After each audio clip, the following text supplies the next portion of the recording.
Hello दोस्तों, स्वागत है आपका आज के एक नए वीडियो में जिसका टॉपिक रहने वाला है कि 12th साइंस के बाद आप कौन कौन से कोर्सेज कर सकते हैं। तो देखिए, हुआ क्या है कि मैं कब से इंजीनियरिंग के ऊपर वीडियो बना रहा था, तो काफी सारे स्टूडेंट्स ने ये बोला कि सर ठीक है, आप इंजीनियरिंग के वीडियो तो बना रहे हैं, बट इसके अलावा हमें ये भी तो पता होना चाहिए कि 12th साइंस के बाद कौन कौन से पॉसिबल कोर्सेज है और किस ब्रांच में हम जा सकते हैं। ठीक है, तो ऐसे ही कमेंट करने के लिए शुक्रिया। अगर आपको कुछ भी जो और भी डाउट है तो आप नीचे कमेंट कर सकते हैं, मैं जरूर से उसके ऊपर सेपरेट से वीडियो बना दूंगा। ठीक है, तो ये एक कमेंट बेस्ड वीडियो है, अगर आपको कुछ भी डाउट हो तो आप नीचे कमेंट पूछ सकते हैं। ठीक है, अब देखिए आज का वीडियो होने वाला है वो किन स्टूडेंट्स के लिए होने वाला है, जिन लोगों ने 12th साइंस में अपियर किया था, यानी कि साइंस स्ट्रीम के स्टूडेंट्स के लिए ये वीडियो इंपॉर्टेंट होने वाला है।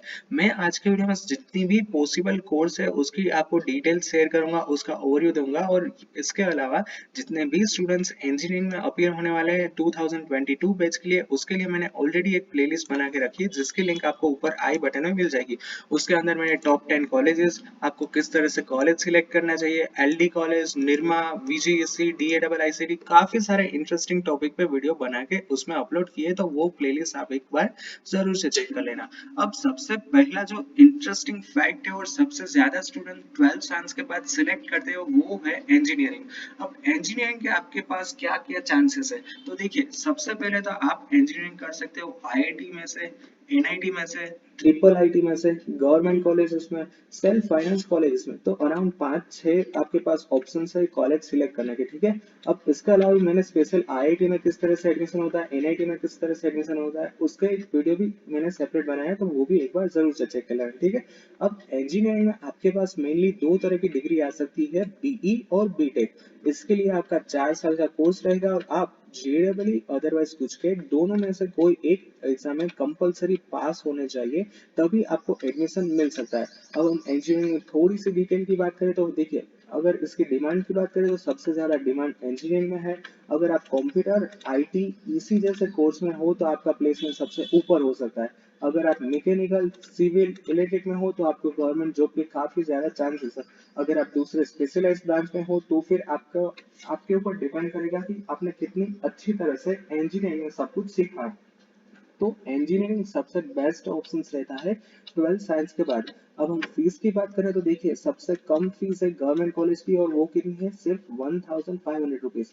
हाँ, आपको जरूर से शौक लगा होगा कि मैं क्या बोल रहा हूँ, तो मैं सच बोल रहा हूँ, गवर्नमेंट इंजीनियरिंग कॉलेज की फीस है सिर्फ 1500 रुपीज। और ये भी किसके लिए, सिर्फ बॉयज के लिए। अगर गर्ल्स कैंडिडेट्स है तो उसके लिए ये फीस टोटल माफ हो जाएगी, उसके लिए तो फ्री ऑफ हो जाएगा गवर्नमेंट इंजीनियरिंग कॉलेज में जितनी भी इंजीनियरिंग का खर्चा होता है वो सब कुछ। ठीक है, तो इस तरह से आप इंजीनियरिंग सिलेक्ट कर सकते हो। दूसरा चांस क्या है, दूसरा चांस है आर्किटेक्चर का, यानी कि बी आर्क।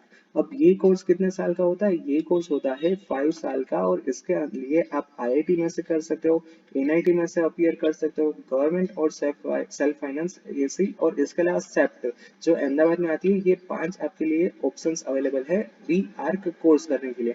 मैंने ऑलरेडी इसके साल बता दिए, आपको इसमें 5 साल लगेंगे। और जेडबलई और नाटा, जिसको बोलते हैं national aptitude test for architecture, ये दो एग्जाम आपने कंपलसरी, दो में से एक कोई भी कंपलसरी एग्जाम में पास होना चाहिए, तभी आपको बी आर्क में एडमिशन मिल सकता है। अब हम इसके अलावा बात करें तो बी आर्क की डिमांड ऑलवेज सबसे ज्यादा ऊपर थी, यहाँ पे भी आप अगर इसमें अच्छे से सब कुछ सीख सकते हो, अच्छे से आप पास आउट होते हो, तो फिर आपका अच्छा प्लेसमेंट होने के चांसेस है। फीस यहाँ पे काफी हाई हो सकती है, that depend on your institute कि आप कौन से इंस्टीट्यूट में से बी आर्क का कोर्स अपियर कर रहे हो, पढ़ाई कर रहे हो, तो उसके रिगार्डिंग आपकी फीस हो सकती है। ठीक है, अब तीसरे कोर्स की बात करें वो है फार्मेसी। अब जिन स्टूडेंट्स को ऐसा लगता है कि हम अपना मेडिकल स्टोर डालेंगे तो उसके लिए कौन सा सर्टिफिकेट जरूरी है, फार्मेसी का। और ये तो सिर्फ मैं एग्जांपल दे रहा हूँ, इसके अलावा भी काफी सारे बेनिफिट्स है फार्मेसी कोर्स के। ठीक है, तो इसके लिए आपके पास कौन कौन से अवेलेबल ऑप्शंस है, government, otherwise self finance college. अब इसके लिए कोर्स आता है वो होता है बी फार्म, जो स्टूडेंट सबसे ज्यादा सिलेक्ट करते हैं, और इसके लिए 4 साल का आपका कोर्स रहेगा। और इसके लिए आपको कंपलसरी गुजकेट एग्जाम देनी ही होगी। अगर आपको गुजरात की किसी भी मेडिकल कॉलेज, फार्मेसी कॉलेज में एडमिशन लेना हो तो गुजकेट एग्जाम आपके लिए कंपलसरी हो जाएगी। तो ये है आपके लिए तीसरा ऑप्शन। अगर हम चौथे ऑप्शन की बात करें तो वो है आर्किटेक्ट, एग्रीकल्चर है, और इसके अंदर आपको बीटेक है, और इसके अंदर 4-5 स्पेशलाइज्ड ब्रांच है। जिन स्टूडेंट्स ने फारूक यूनिवर्सिटी के बारे में सुना होगा, उन स्टूडेंट्स ने उसके अंदर जितनी भी इंजीनियरिंग ब्रांच है उसमें फूड टेक्नोलॉजी करके एक ब्रांच जरूर से देखा होगा। तो ये जो है उसको बोलते हैं स्पेशलाइज ब्रांच। तो ये होता है बीटेक, और उसके बाद आपको स्पेशलाइज ब्रांच सिलेक्ट करना होगा। उसमें से मैंने एक एग्जांपल आपको दे ही दिया है, जैसे कि फूड टेक्नोलॉजी। उसके अलावा एग्रीकल्चर के अंदर बीटेक हो सकता है, और इसके अलावा भी 3-4 स्पेशलाइज ब्रांच है। अगर हम इसके साल की बात करें तो ये भी 4 साल का कोर्स रहेगा, और इसके लिए आपको कंपलसरी गुजकेट एग्जाम देनी होगी, अदरवाइज आपका एडमिशन नहीं हो सकता है। ठीक है, तो ये है फोर्थ ऑप्शन, और वो है एग्रीकल्चर। अब हम इसके अलावा बीएससी की बात करें तो मैंने काफी सारे स्टूडेंट्स को देखा है कि जो 12th साइंस के बाद बीएससी में अपियर होते हैं। अब बीएससी कोर्स जनरली 3 साल का होता है, यानी कि बीएससी में आप स्पेशलाइज ब्रांच में भी कर सकते हो, जैसे कि मैथ्स है, केमिस्ट्री है, फिजिक्स है, IT, statistic, electronics and other. तो ये होता है पर्टिकुलर कोर्स। और इसके अलावा आप बीएससी ओवरऑल भी कर सकते हो, इसमें आपको कोई भी पर्टिकुलर ब्रांच सिलेक्ट करने की जरूरत नहीं होती है। तो ये है पूरा का पूरा बीएससी कोर्स। ये भी काफी अच्छा है। अगर आप बीएससी के बाद एमएससी करते हो तो भी यहाँ पे काफी अच्छे चांसेस है अच्छे प्लेसमेंट के। इसके अलावा आपके पास काफी सारे सर्टिफिकेशन कोर्स होते हैं, जिसमें दो तो मैंने यहाँ पे लिखे ही है। Chartered account and company secretary, ये हाईली डिमांडेड है। बट होता क्या है कि जितने भी स्टूडेंट्स 12 साइंस लेते हैं उसके बाद वो प्लेसमेंट के ऊपर ज्यादा फोकस करते हैं, सीए और सीएस के ऊपर कम फोकस करते हैं। बट ये तो एक ऑप्शन है, तो मैंने सोचा कि चलिए ये भी आपको दिखा दूं। तो ये मैंने काफी सारे यहाँ पे कोर्स कवर किए हैं। सबसे पहला है इंजीनियरिंग, दूसरा है architecture, pharmacy, agriculture, BSc certification course, और ये तो मेन कोर्स है। इसके अलावा तो कितने सारे कोर्स आपके पास अवेलेबल है। जैसे कि आपको अगर कॉमर्स लाइन लेनी हो फिर भी ले सकते हो। अगर आपको मान लीजिए कि कोई आगे चल के कुछ अलग सीखना हो, तो यहाँ पे मैंने लिखा है देखिए। जैसे ही आप इनमें से कोई भी ग्रेजुएशन कोर्स कंप्लीट करते हो, उसके बाद काफी सारे स्टूडेंट्स का ड्रीम होता है कि गवर्नमेंट जॉब लेना। तो आप जीपीएससी, यूपीएससी, आईईएस यानी कि इंडियन इंजीनियरिंग सर्विसेज, और काफी सारी एग्जाम्स में अपियर हो सकते हो। बट इसके लिए एक बेसिक रिक्वायरमेंट क्या है, कंडीशन क्या है, वो है ग्रेजुएशन। यानी कि आपने इन सारे ऑप्शंस में से कोई भी एक ग्रेजुएशन कोर्स कंप्लीट होना चाहिए।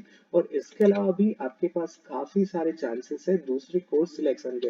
अब यहाँ पे मैंने काफी जो ओवरऑल मेन कोर्स होते हैं यहाँ पे मैंने वही सारे कवर किए हैं।